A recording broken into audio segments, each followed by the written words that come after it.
2 teams and an individual have received Singapore's highest honours for research scientists and engineers whose work has significantly benefited the nation. The President Science and Technology Awards were handed out by President Halimah Yacob this evening. The recipients were recognized for their contributions in areas such as development of algorithms and urban planning. 2 researchers were also given the Young Scientist Awards for their work in quantum communications and medical technologies. Trade and Industry Minister Chan Chun Sing said the country must continue to attract highly skilled talents from other countries in order to improve its skill sets. He added that Singapore is looking to strengthen links between the research and business communities.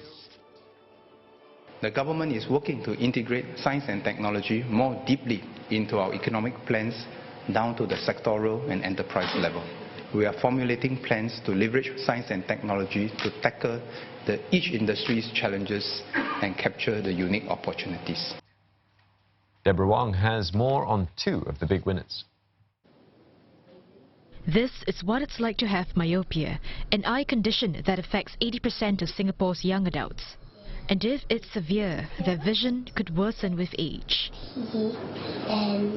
It puts them at risk of having complications related to high myopia, such as macular degeneration, retinal detachment, optic nerve problems associated with myopia, and this can put them at risk of poor vision later on in life. In research spanning 30 years, Prof. Chia and her team looked at ways to prevent the early onset of high myopia. Their work, which won the President's Science Award, included studies on myopic children, the identification of new genes associated with myopia, and the licensing of myopin, a low-dose drug that slows the progression of the condition with little or no side effects. All these could strengthen Singapore's position as a pharmaceutical hub.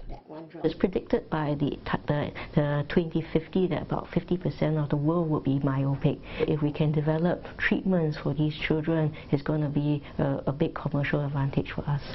The team now has its eye on tackling adult myopia and is reaching out to children who took part in trials back in the 1990s.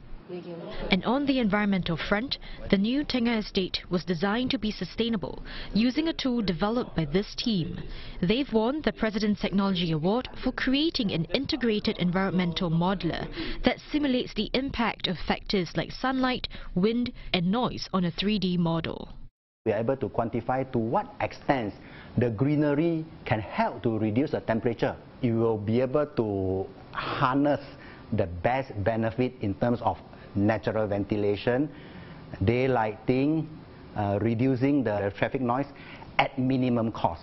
Because if you don't do it right at the upstream design, the subsequent retrofitting will be very costly. HDB planners, architects and engineers are able to analyze key wind channels and the heat gain from different urban features.